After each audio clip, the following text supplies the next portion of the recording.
Pondok Perguruan Islam Al-Mawahib, kepada beliau Ayahanda Kyai Abdul Khair kami aturkan.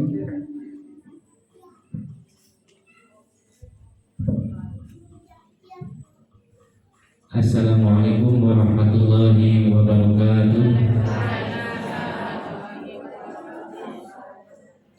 Alhamdulillah, salatu Rasulillah sallallahu alaihi wasallam. Rabbi shrah li sadri wa yassir li amri wahlul 'uqdatam min lisani yafqahu qawli ya Fattah ya Alim. Amma ba'd. Ingkang kula muliaken dumateng Mama Mimi yang saya hormati,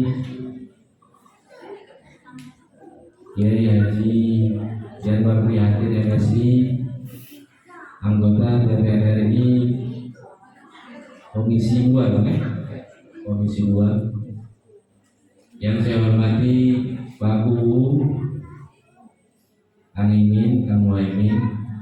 Yang saya cintai seluruh wali santri, putra dan putri. Yang saya banggakan dan saya cintai seluruh santri putra putri Al-Mawahib. Syukur alhamdulillah, dalam kesempatan kali ini Al-Mawahib dalam setiap tahunnya itu agenda tahunan kita ada 3. Yang pertama itu hafal Hemisana. Itu konsepnya memang ada penampilan dan juga ada ngajinya. Yang kedua Maulid Rasul, Maulid Nabi Muhammad SAW, langkah ramai sing penting sholawatan terus. Yang ketiga agenda tahunan di Al-Mawahib itu adalah kegiatan Isra Mi'raj yang itu khusus untuk panggung kompetensi dan kreativitas santri. Jadi anaknya bapak ibu bisa apa, ibu bisa katone kok pas waya Isra Mi'raj. Insya Allah setelah acara yang akan disampaikan nanti dari Pak Yanwar, nanti itu kita akan melihat penampilan anak kita bersama. Anak sing tampil pidato bahasa Inggris. Bu, bisa bahasa Inggris Bu?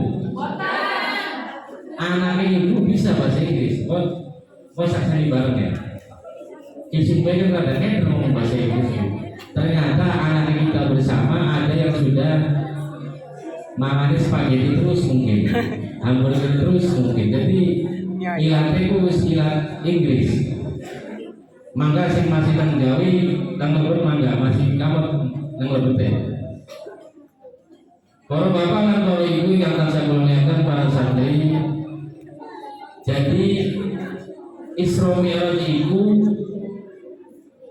ada aspek horizontal dan ada aspek vertikal. Cerita Isra Mi'raj wis pirang-pirang sing cerita, cuman yang paling penting hikmah tasrik ataupun hikmah di balik adanya Isra Mi'raj itu apa satu diantaranya? Baginda Rasul ketika itu galau, dicoba. Nah, baginda Rasul kemudian oli sholat. Sederhananya, bapak ibu bakal wis keder, pikire wis mentok, ati rupek sembayangan. Dari bakal lagi pengen duit, halo Bu, bakal lagi kangenan pegawaiannya. Ada nyoknya waktu sekali nyokap baju itu tuh sembahyang. Emangnya bakal sembahyang kalau gue sudah beli, paling tidak tenang. Oke, bon. Orang hadirin yang saya muliakan, ini di pesantren juga kita mengajari soal sholat. Jadi jangan sampai kemudian kita tidak mengerti tentang sholat. Kalau kita ngambil definisi sholat dari kitab Fathul Mu'in, maka itu didefinisikan aqwalun wa af'alun maksusatun muftatahatun bil takbir wa muftatamatun bil tasbih. Sederhananya, bahwa sembahyang itu anak ucapan, anak gerakan khusus yang sesuai dengan diajarkan oleh baginda Rasul. Diawali dengan takbir, diakhiri dengan salam. Cuman terutama pas sholat subuh. Pas sholat subuh, jadi disebut takbir itu ucapan Allah dudu sedekah butuh tapi Allah Akbar. Lamun nabi ngucapaken Allahu Akbar engko wae sembayange boten. Selebihnya terkenalkan nih, terkenalkan. Jadi Pak Yanwar itu, Bapak Ibu kenal Gus Dur boten? Gus Dur bro, Gus Dur. Oke. Pak Yai Abdurrahman Wahid ataupun Gus Dur itu dua sekretaris waktu jadi pengurus besar Nahdlatul Ulama, arahnya Pak Yai Ahmad Bagja. Oke.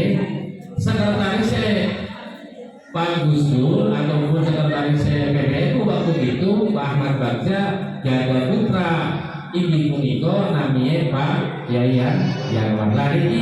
Niki itu adalah singawin ceplok lahir pastianku sengaja dilahirkan, sengaja dihadirkan di sini dalam rangka untuk memberikan motivasi kepada semua santri dan wali santri. Al-Mawahib boleh baru sumur jagung, tapi pasti bahwa Al-Mawahib akan diberkahi oleh sejumlah tokoh. Satu di antaranya itu adalah Pak Yai Yanwar ini. Jadi anggota DPR RI, salah satu partai, sini bawa sing salah satu partai.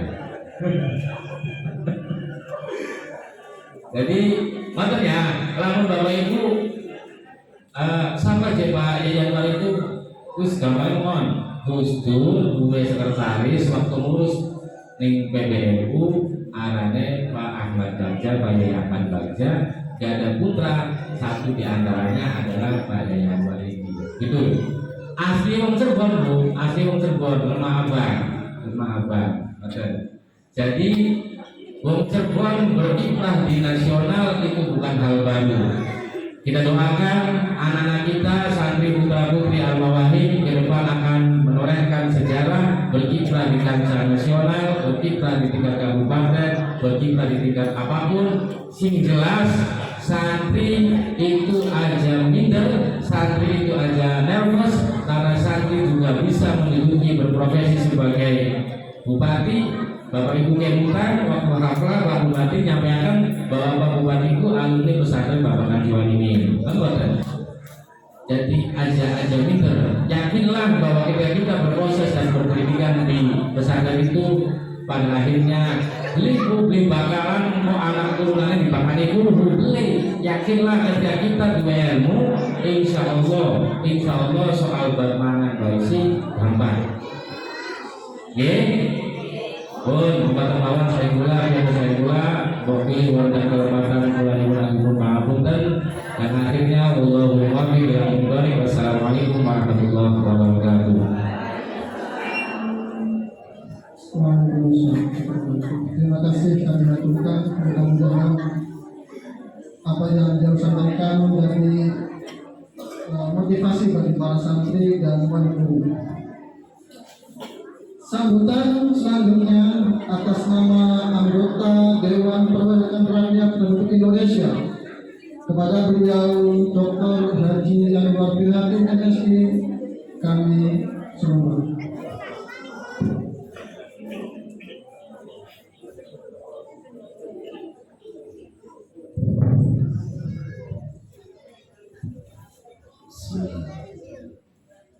Assalamualaikum warahmatullahi wabarakatuh.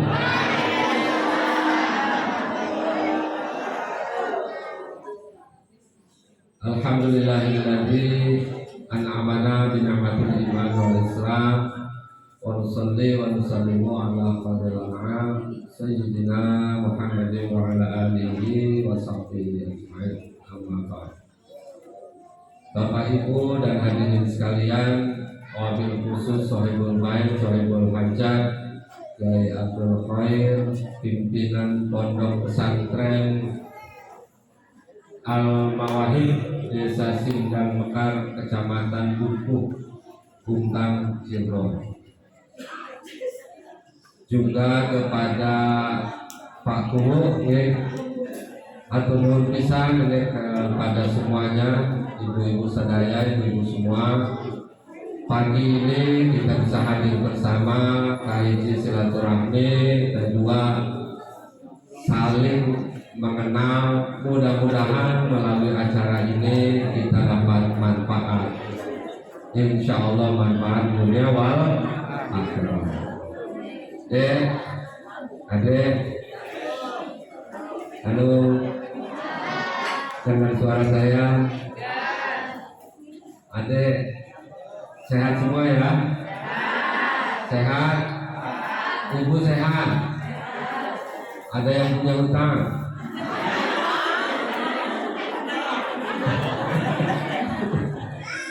Tapi dilihat dari mukanya ini aman, ini nggak punya hutang ya. Bu, adik-adik, kalau ada yang nanya pagi ini, bagaimana kabar pagi ini? Kira-kira mau jawab apa? Jawab? Ibu jawabnya kumaha? Itu jawaban standar atau di atas standar? Itu jawaban biasa atau luar biasa? Kalau ditanya apa kabar pagi ini, ada jawab apa? Itu jawaban biasa atau luar biasa? Jawaban biasa atau luar biasa? Bu, kalau saya tanya apa kabar pagi ini, boleh nggak dijawabnya lebih semangat? Boleh ya? Dek, boleh? Boleh ya? Nanti jawabnya gini, apa kabar? Dahsyat, luar biasa, sukses, sukses, sukses. Boleh? Boleh? Supaya semangat, ini masih pagi. Jangan pagi gak semangat, nanti menjelang siang sampai sore kumaha. Boleh ya? Satu harus semangat ya. Mau semangat? Boleh? Siap? Apa kabar semuanya?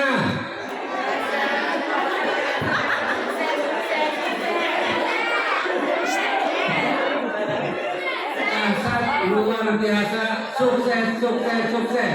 Boleh ya? Ulangi. Ini kalau nggak semangat saya nggak mau terusin ini. Siap? Apa kabar semuanya?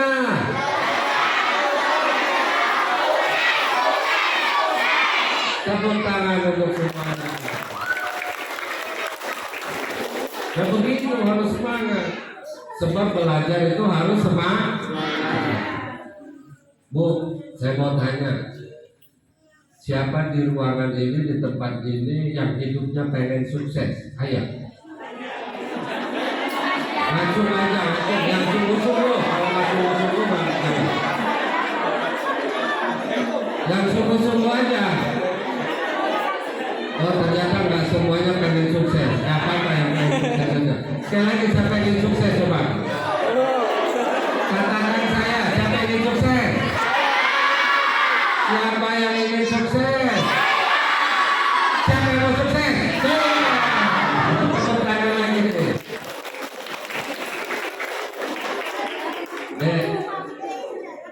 Ibu, Nek, ada orang ngomong begini, Kang Yanuar, mana mungkin saya sukses? Loh, kenapa biasa sukses? Saya kan orang gunung, saya orang kampung, ibu bapak saya petani, ibu bapak saya buru-buru menyekolahkan yang tinggi, kadang untuk makan aja susah. Pak Yanuar, mana mungkin saya sukses? Saya orang kampung, ya hutang tahun kamarinya masih lumpuh. Betul ibu-ibu? Banyak orang salah paham. Dikira sukses itu hanya punya orang kota, betul ya? Dikira sukses itu hanya punya orang-orang yang sekolahnya di sekolah yang favorit, sekolah negeri. Bahkan ada yang berkata sukses itu buat sekolahnya di luar negeri. Yang di dalam negeri mah apalagi di pesantren Al-Mawahib, semua bisa sukses katanya. Eta salah pak? Salah paham. Kenapa salah paham Bapak Ibu, adik-adik? Banyak orang ternyata yang sukses itu hampir 90% rata-rata orang biasa. Sanes orang yang keluarganya sukses dari awal. ada pemulung sukses, ada tukang beca bisa pergi haji, ada orang miskin nggak bisa makan sehari-hari, sekolahnya pun cuma sampai SD, sekarang jadi juragan es krim di Kalimantan Selatan. Ada yang buta huruf, tidak bisa baca, tapi ternyata punya usahanya banyak banget. Di Jawa Timur memang ini nasabnya bagus. Ada kiai namanya Kiai Asep, pesantren, ngelola santri, tapi punten orang kaya karena usahanya luar biasa, ya kan? Jadi Bapak Ibu, salah paham ini harus kita akhiri, naon sabab supaya kita bisa melihat bahwa masa depan kita juga bisa lebih baik. Bu, ingin tahu nggak masa depan kita besok baik atau buruk? Tapi jangan nangis ya kalau dikasih tahu. Dek, pengen sukses nggak? Yakin? Nah, saya kasih satu tips. Saya kasih satu tips sederhana, Bu. Sebab kalau pengen sukses maka kita harus menjawab satu pertanyaan. Dari mana kita mulainya? Betul ya? Di Al-Quran surat Ar-Ra'd itu jelas bunyinya, Innallaha la yughayyiru ma biqaumin hatta yughayyiru ma bi'anfusihim. Kata Allah, aku tidak akan mengubah keadaan suatu kaum, laras ya, kecuali kaum itu sendiri yang mengubah apa-apa yang ada pada dirinya. Paham sampai sini, Bu? Ayo kita naikkan. Allah tidak akan mengubah nasib diri kita kecuali kita memulai mengubah apa-apa yang ada pada diri kita. Betul ya? Jadi Allah tidak akan mengubah kita sebelum kita mengubah apa-apa yang ada pada diri. Kadang-kadang kan begini, Bu, Kang Yanwar, apa yang harus dirubahnya? Apakah hari ini saya sudah berubah atau tidak? Kan harus dijawab. Betul ya? Ibu sadaya, adik-adik, Anda bisa sukses kalau Anda mulai hari ini mengubah dulu apa-apa yang ada pada diri kita masing. Apa yang harus diubah, Ibu? Ada 4. Ya Bu, yang diubah pada diri kita ada 4. Pertama, ubah pikir. Kedua, ubah hak. Ketiga, ubah kata. Dan yang keempat, ubah tindak. Apa, Bu? Pikiran, hati, kata-kata, tindakan atau perbuatan. Kalau pikiran, hati, ucapan, perbuatan tidak berubah, sampai kapanpun nasib kita tidak akan berubah. Meskipun sekolahnya tinggi, meskipun orang kota, meskipun banyak harta, tetap tidak akan berubah. Pikiran, hati, kata-kata, dan perbuatan. Nek, kalau pikiran A, hati B, ucapan C, tindakannya F, hidup nyaman atau tersiksa? Ayo. Pikiran A, hati B, kata-kata C, perbuatan D, kira-kira hidupnya nyaman mual? Mual. Yang disebut hidup nyaman, hidup mudah, hidup yang berkelimpahan, hidup yang dapat hidayah terus-menerus dari Allah itu jika pikiran A, hati A, kata-kata A, perbuatan A. Jadi satu garis. Misalnya contoh ya, pikiran berkata, Pak Haji Anwar, saya pengen bayar hutang. Ada yang pikirannya isi begitu?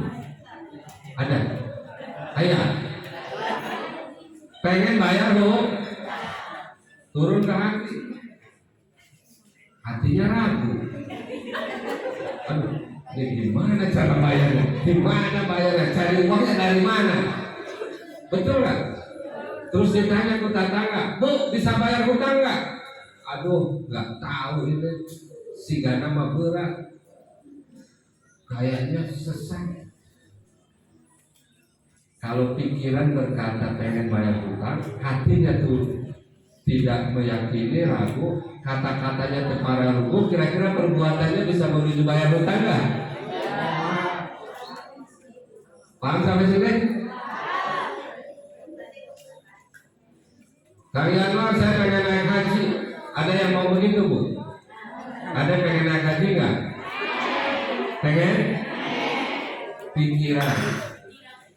So, cek hatinya, cek hatinya, ragu apa yakin, Bu?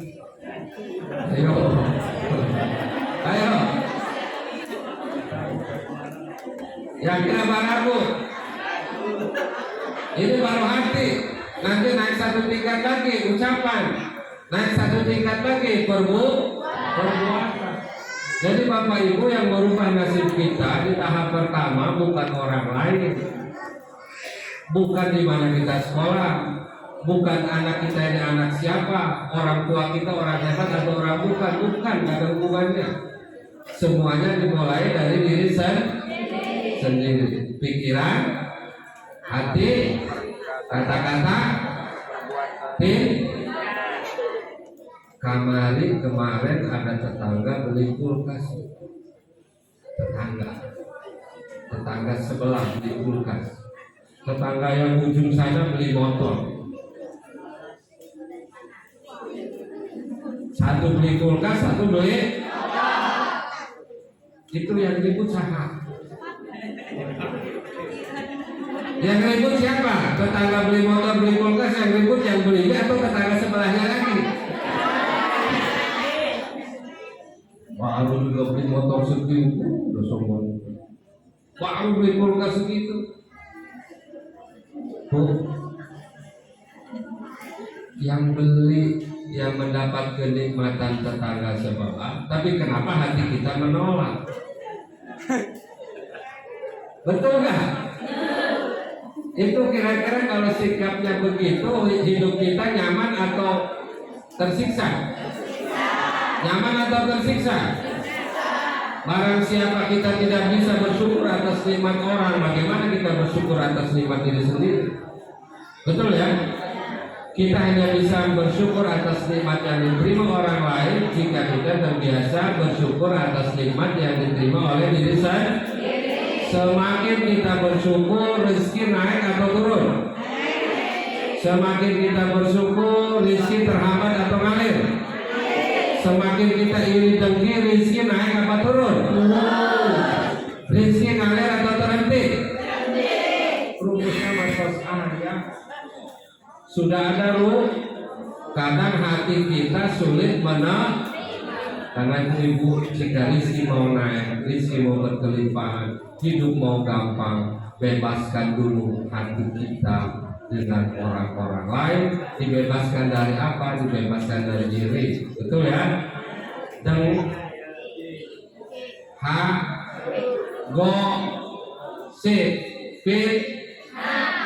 pokoknya udah jangan ngejelekin orang lain, tidak ada hubungannya dengan nasib kita.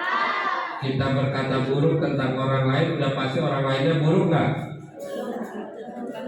Ayo, kita ngomong-ngomongin jalma batur, udah pasti orang yang digoreng buruk tidak? Belum tentu. Tapi kita yang menjelekkan orang lain pasti buruk nggak?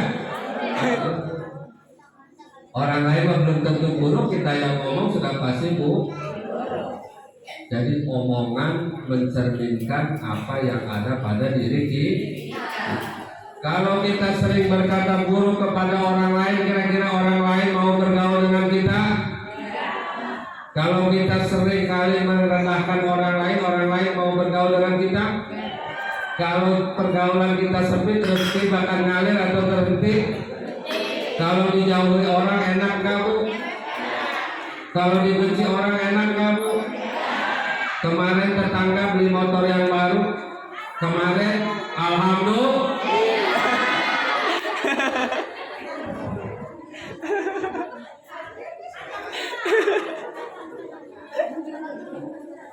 Ini kejadiannya tengah malam, jam 9 malam. Hujan rintik-rintik. Tiba-tiba malam itu ada tetangga datang ke rumah kita. Tetangga itu bilang begini, Bu, punten, mau pinjam motornya sebentar. Kata tetangga, ada apa? Anak saya tiba-tiba suhu badannya panas, suami belum pulang, ini harus dibawa ke puskesmas atau ke dokter yang terdekat. Cuma ayah kena pinjam sebentar. Terus kita jawab, Ibu, sanes aja pelit sanes. Ini motor tuh baru nyampe, baru beli tadi sore. Anak saya juga belum pakai, masa ibu duluan yang pakai?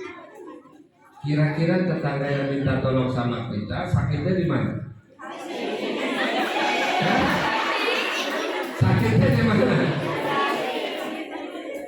Bu, kalau satu waktu kita minta tolong lagi kepada tetangga yang kemarin, tetangga akan nolong kita enggak? Tetangga bakal bantu kita enggak? Setelah dia diperlakukan oleh kita seperti itu. Mau tolong tetangga? Oh. Kalau kita tidak nolong tetangga, maka otomatis kita menutup pertolongan dari tetangga untuk diri sendiri. Kalau kita tidak mau tolong keluarga, tidak mau tolong kakak, tidak mau tolong adik, tidak mau tolong ponakan, maka otomatis kita menutup pertolongan untuk diri sendiri. Cuma kadang orang lupa, nggak mau bantu tapi pengen dibantu. Masuk akal kan? Ayo, kita pengennya dibantu orang tapi kita nggak mau bantu, kira-kira masuk akal kan? Minggu kemarin ada tukang ngamen datang ke rumah. Pernah ngalamin Bu? Tukang ngamen, mau ngamen aku gitar, mau ngamen aku ember, mau ngamen aku naon segala rupa. Datang tukang ngamen, punten. Itu biasa kalau ada datang orang begitu apa yang dilakukan?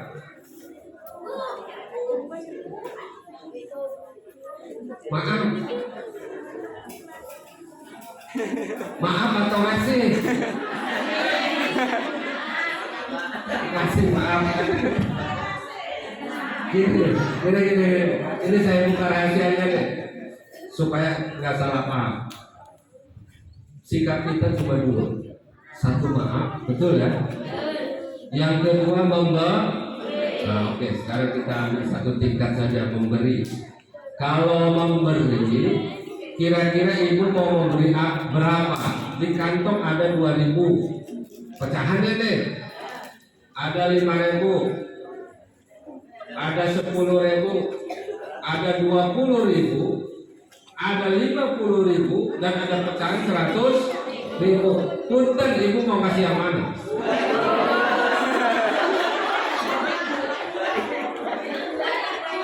Kasih yang mana Bu?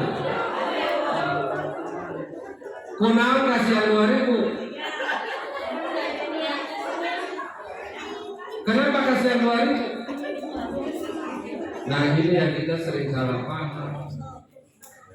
Kok berani-beraninya ngasih 2.000 itu udah nilai yang paling kecil, tapi dalam hidup pengen dapat yang besar itu tidak mungkin. Betul? Tidak mungkin. Ibu kalau mau mancing ikan di laut, kalau mau dapat ikan yang besar, kira-kira umpannya yang besar atau yang kecil? Yang besar. Jangan pengen mancing hiu di laut, tapi umpannya cacing yang diambil dari. Masuk akal? Kok berani-beraninya pengen dapat yang besar? besar, pengen menerima yang besar, tapi memberi yang sedikit. Mau masuk akal. Kenapa? Karena kata Allah, segala yang kita terima akan mengikuti apa yang kita berikan kepada orang lain. Kalau diberikan sedikit, kita akan terima sedikit. Kalau diberikan banyak, kita akan terima banyak. Karena itu, adik-adik sekalian, jangan pernah berhenti menolong orang. Dek, kalau ada teman sebelah pinjam pulpennya, dikasih nggak? Kalau ada teman di samping pinjam pulpennya, dikasih nggak? Saling tolong. Itulah hidup yang sebenarnya yang diajarkan oleh Islam. Di Al-Quran tegas Rasulullah mencontohkan dengan berbagai macam contoh. Tinggal ikuti saja, insya Allah hidup berkah, hidupmu mudah. Yang terakhir, ibu sadaya, ini soal pikiranmu. Punten ya Bu, adik-adik juga. Banyak orang menginginkan ke sesuatu, tetapi pikirannya menolak sesuatu itu. Contoh, kalau ada orang sakit di rumah sakit, penyakitnya sudah lama, kata dokter ini berat penyakitnya. Itu kira-kira isi pikiran jika kumaha? Pikiran si sakit kumaha? Senang, sedih, panik, gembira? Sedih Pak. Padahal ingin sembuh, tapi pikirannya menolak kesembuhan tanpa sadar. Kita ingin sembuh, tapi pikirannya menolak kesembuhan. Apa buktinya? Ketika sakit, yang dibayangkan bukan kesembuhan, yang dibayangkan rasa sakit, yang dibayangkan hal-hal buruk tentang sakit. Betul nggak? Aduh, ini kalau sakit gimana anak saya, ini nanti kalau saya begini gimana suami saya, kalau begini nanti gimana harta saya, kalau ini gimana. Yang dipikirkan bukan sembuhnya, malah keburukannya. Kira-kira sakitnya bakal cepat sembuh atau malah makin naik? Makin naik. Jadi pengennya sembuh, tapi pikiran menolak sembuh. Nggak akan sembuh itu. Sebab dokter saja menyatakan, Bu, kalau mau sembuh dari sakit, yang pertama bukan obat, yang pertama pikir, baru yang kedua hati. Semakin kita menolak rasa sakit, semakin berat sakitnya. Coba aja. Jangankan yang sakit parah, ini tangan kejepit pintu aja. Kalau kita menolak ini, itu sampai berminggu-minggu gak akan sembuh. Yang mana saya orang itu nyalain suami, nyalain anak, nyalain semua orang gara-gara ini kejepit pintu. Ini bukannya makin sembuh, Bu. Ini akan makin lama. Karena yang menyembuhkan kita adalah hati kita. Alhamdulillah kejepit pintu. Ada yang bilang begitu? Ada Bu. Lapor ke suami, alhamdulillah saya tadi kejepit pintu. Ada yang begitu? Enggak ada. Karena biasanya kalau jepit pintu suami dicari, dimarah-marahin. Ini kenapa pintu begitu?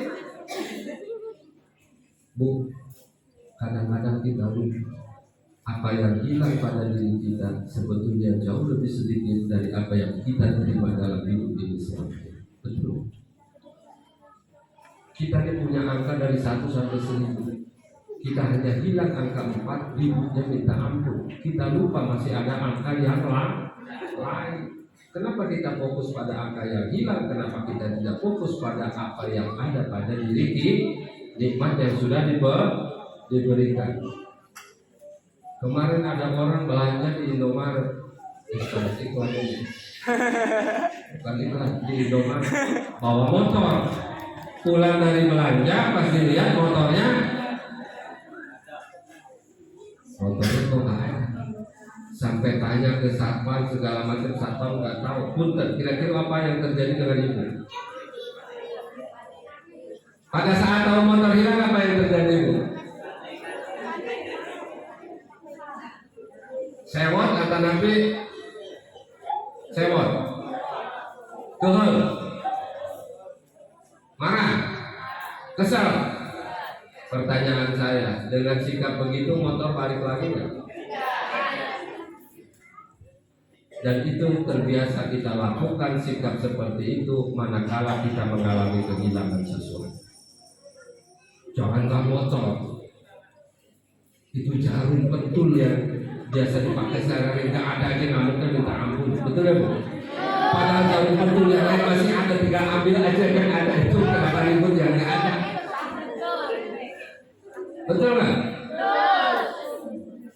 Dan sayangnya kita seringkali tidak sadar bahwa kebiasaan itu kita lakukan. Padahal kalau kita balik, ini soal hati berarti ya. Ketika motor hilang panik wajar, sewot wajar, marah wajar, tapi tidak boleh balik. Dibalik, ketika tahu motor hilang, segera kendalikan diri. Coba berani nggak ucapkan alhamdulillah, ya Allah, alhamdulillah motor saya pagi ini hilang, ya Allah, saya bersyukur. Ada nggak? Ya Allah, alhamdulillah saya bersyukur, ya Allah motor ini hilang, ya Allah. Bapak Ibu, kenapa kita nggak terbiasa begitu? Karena pikiran kita selalu menganggap yang hilang adalah mudarat atau yang hilang adalah keburukan. Padahal di mata Allah belum tentu. Betul? Di mata Allah belum tentu. Allah sedang menguji. Kalau kita mengeluh, maka Allah akan tambahkan penderitaannya. Itu masalahnya. Tapi kalau kita bersyukur, maka Allah akan ganti yang hilang dengan yang lebih baik. Ya Allah, alhamdulillah motor saya hilang. Kenapa motor saya hilang? Malah bersyukur, alhamdulillah suami saya masih hidup. Betul. Ya Allah, alhamdulillah motor saya hilang, anak saya masih hidup. Ya Allah, alhamdulillah motor saya hilang, sawah saya masih alhamdulillah motor saya hilang, ya Allah saya masih sehat Pak. Ya Allah, alhamdulillah motor saya hilang, ya Allah rumah saya masih utuh. Kenapa nggak begitu? Betul nggak? Ini mau hidup berkelimpahan atau mau hidup susah? Kalau mau hidup susah, Bapak Ibu mangga teruskan kebiasaan yang ada hari ini. Tapi kalau mau hidup berkelimpahan, rubahlah hati kita, rubah pikiran kita, maka skalanya jadi motor hilang, alhamdulillah, enakkah di hati? Lapangkah di hati? Kehelma, enak. Kalau sudah enak, sudah lapang, maka Allah akan limpahkan petunjuk, keberkahan, dan insya Allah derajat yang lebih tinggi. Amin ya Rabbal. Bu, paham? Paham Bu? Ini jangan-jangan bolak-balik paham. Paham Bu? Jadi yang harus dirubah apa? Pikiran. Betul. Insya Allah jika 4 itu dirubah, maka Allah akan mudahkan segenap urusan kita, bahkan dunia wal akhirat. Ibu, punten, yang bisa menolong kita pada saat menjelang sakaratul maut, yang bisa menolong kita pada saat menjelang sakaratul maut apa? Harta, jabatan, kegantengan, mobil, sawah, pesantren? Tidak. Yang menolong kita hanya 4 ini: pikiran, hati, kata-kata, dan beramal soleh. Itu pun kalau menjelang sakaratul maut, kata-kata pun sudah nggak bisa banyak lagi.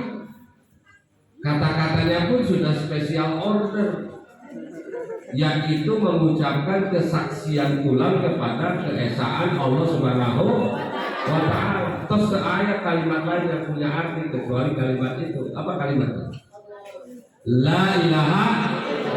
Ucapan bukan itu, kata-kata bukan. Kira-kira bisa nggak mengucapkan la ilaha illallah sakaratul maut sementara semasa hidup tidak pernah melatih ucapan itu? Bisa? Bisa? Oh, jangankan ucapan itu, ibu nggak pernah pegang raket badminton, tahu? Tiba-tiba sama Pak Kiai suruh mewakili pesantren, bertanding sama pesantren sekolah, bertanding badminton, sehari-hari nggak pernah pegang raket. Kira-kira enak ditonton nggak bertanding? Jangan-jangan pegang raket aja skater, dia dulu dipegang lu mana lu hadap datang luhur. Betul kok? Kok berani-beraninya pengen mengucapkan la ilaha illallah menjelang sakaratul maut sementara semasa hidup tidak pernah melatih kalimat itu dalam lisan, dalam hati, dalam pikiran dan dalam perbuatan. Kamu paham sampai sini? Apa yang kita dapat akan mengikuti apa yang kita tanam di dalam diri masing. Tanamnya di mana? Di dalam pikir, di dalam hak, di dalam ucap, di dalam perbuatan. Insya Allah sehat selamat dunia wal akhirat.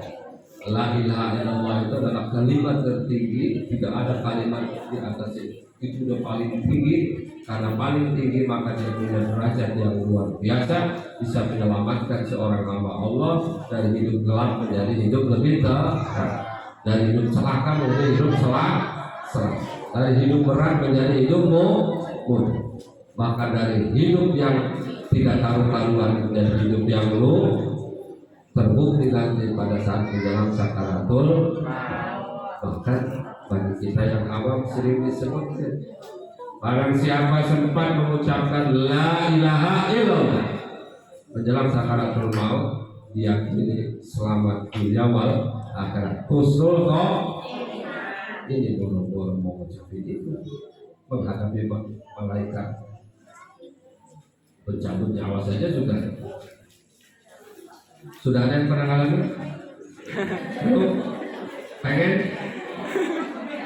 Pengen ngalamin?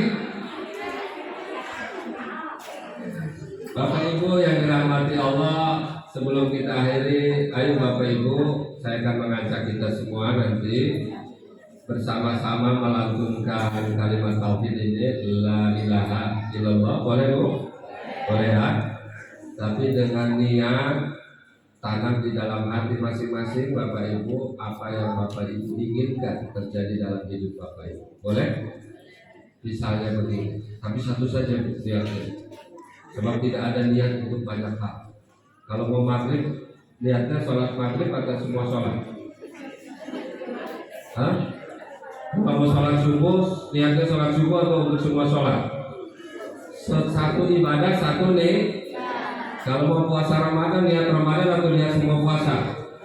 Bisa nggak dirambang puasa ini, puasa depan, puasa sampai depan, satu niat bisa?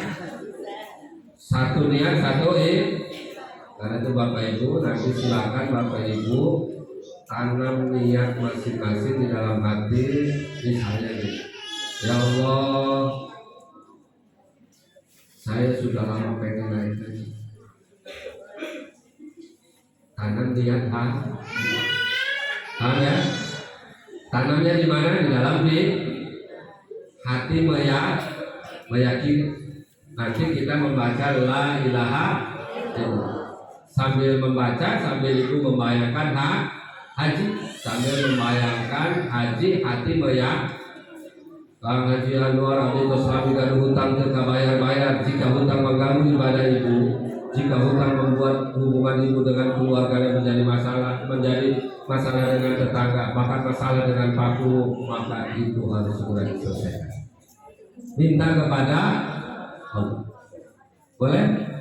Kang Abdi Galuh Putra menuju sekolah di Jakarta, cuma kumanya biayanya minta kepada mangga tanam di dalam hati masing. Boleh? Boleh ya? Nanti Bapak Ibu ikuti apa yang saya baca, kita baca bersama-sama. Boleh ya? Baik, sebelum kita melafalkan, melantunkan kalimat tauhid, adik-adik semua, ibu-ibu, monggo ambil posisi duduk yang paling nyaman menurut kebiasaan masing-masing. Silakan ambil posisi duduk menurut kebiasaan masing-masing, pokoknya yang paling nyaman. Kalau nyaman sambil sila, mangga. Kalau nyaman tangannya di depan begini, mangga. Kang Haji, saya nyaman kakinya begini, boleh? Mangga. Saya tangannya begini, boleh? Mangga. Tapi kalau tangan di tetangga sebelah pun yang nyaman kita, tetangga sebelah tidak. Paham ya? Baik, kalau Bapak Ibu sudah nyaman, mohon keikhlasan kita merendahkan hati kita. Bapak Ibu jika sudah merasa nyaman duduknya, mohon jasad tidak mengganggu pikiran dan batin kita. Izin Bapak Ibu, mohon keikhlasan mata ditutup perlahan-lahan. Izin Bapak Ibu agar mata ditutup perlahan-lahan dengan niat lillah karena Allah. Silakan tutup matanya perlahan-lahan. Coba Bapak Ibu rasakan ketika mata ditutup, diri kita sekarang lebih tenang, lebih rileks, lebih santai. Silakan Bapak Ibu tutup matanya perlahan-lahan. Sambil Bapak Ibu menutup mata, coba rasakan diri kita sekarang sudah lebih tenang, lebih rileks, lebih santai. Bahkan sekarang kita bisa istirahat lebih sempurna lagi. Silakan nikmati dulu. Silakan Bapak Ibu. Bahkan sekarang ketika menutup mata, terasa diri kita lebih bahagia. Diri kita jauh lebih nyaman, jauh lebih tenang. Jika Bapak Ibu sudah merasa tenang, jika adik-adik sudah merasa tenang, silakan tanam niat di dalam hati masing-masing. Minta kepada Allah, bermohon kepada Allah. Tanam saja di dalam hati masing-masing, yakin karena Allah. Nanti akan sama-sama kita teruskan dengan membaca la ilaha illallah. Silakan tanam niatnya. Ya Allah, saya berniat menghadiri, mengikuti acara ini untuk terwujudnya tujuan saya, cita-cita saya, impian saya, titik-titik mangga diisi masing-masing, semata-mata karena ridho dan kekuasaan. Silakan tanam niatnya sambil membayangkan niatnya terwujud, terjadi, terkabul karena ridho dan kekuasaan. Silakan Bapak Ibu. Jika belum yakin bisa diulangi lagi niatnya. Jika belum tergambar niatnya, silakan sambil membayangkan.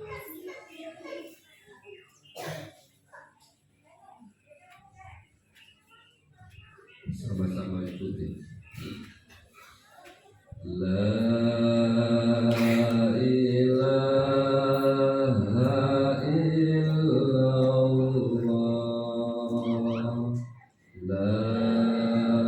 illallah.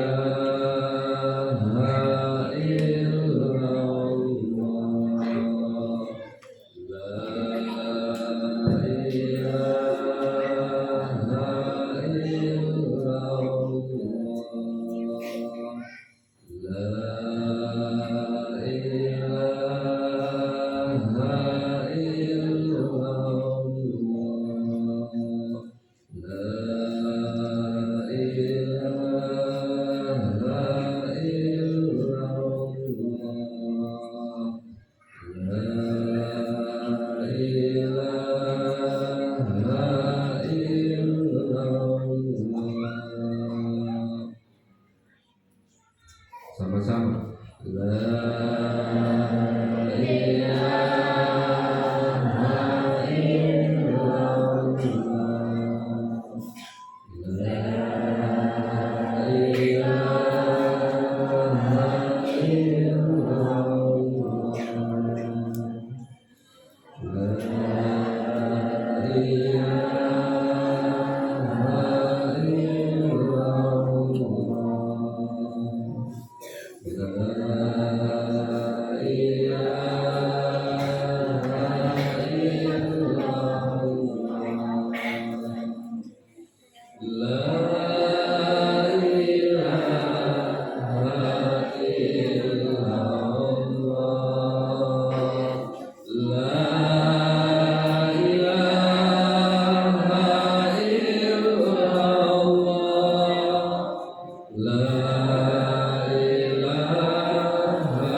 ilaha illallah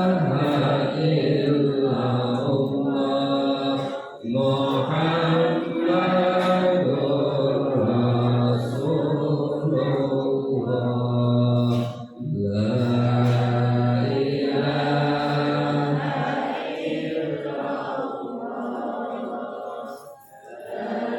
ya Allah kabulkan ya Allah niat hajat munajat hamba yang berzikir ini ya Allah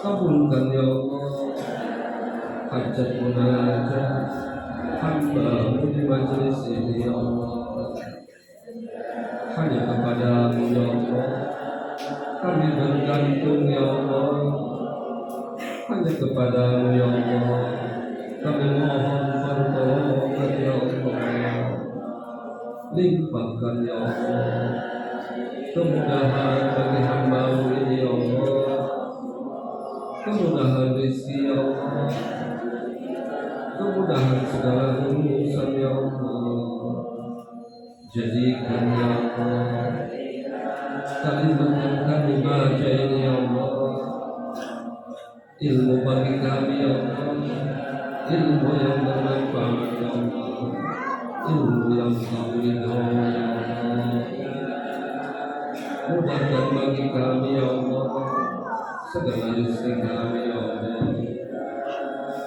kabulkan ya Allah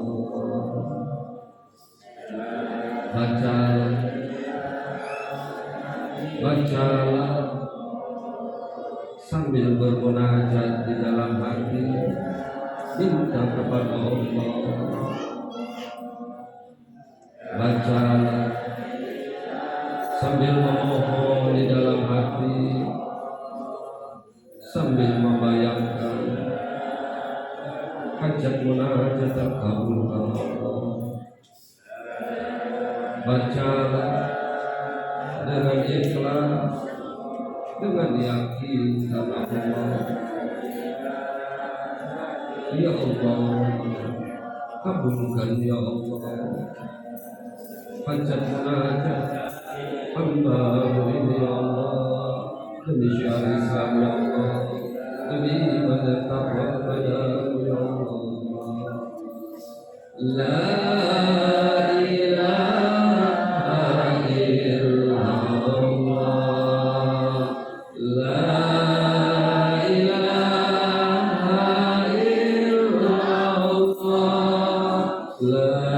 ilaha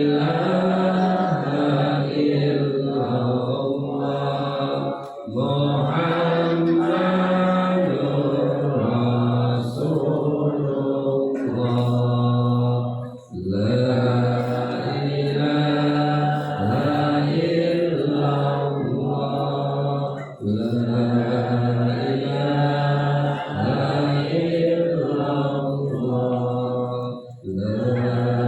ilaha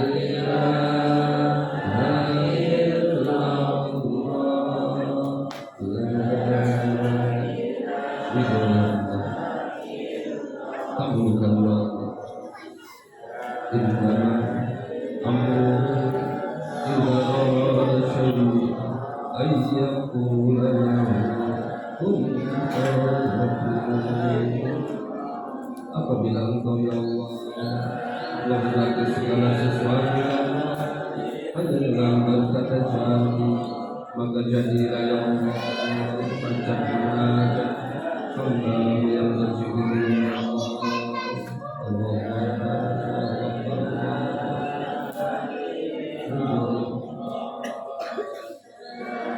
ya Allah jadikan ya Allah kalimat yang kami baca ini ya Allah kalimat terakhir ya Allah di akhir hayat hidup kami ya Allah selamatkan kami ya Allah dunia wal akhirat ya Allah la ilaha illallah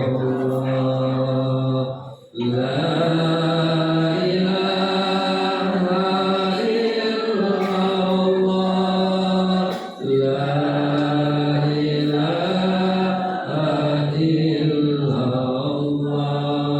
Muhammadur Rasulullah sallallahu alaihi wasallam. Al-Fatihah.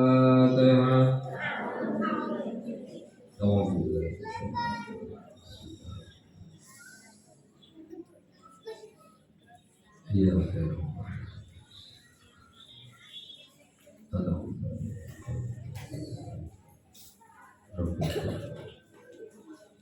Allahul muwaffiq ila aqwamit thoriq. Wassalamualaikum warahmatullahi wabarakatuh.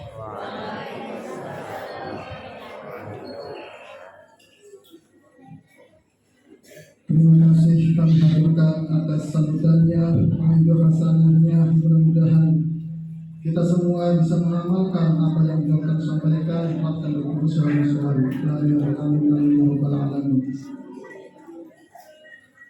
Berlanjut acara berikutnya yaitu penutup.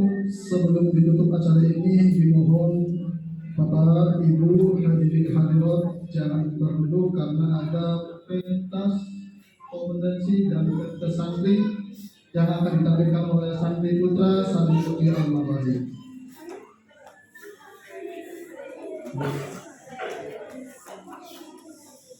Marilah kita tutup acara Islam Nabi Muhammad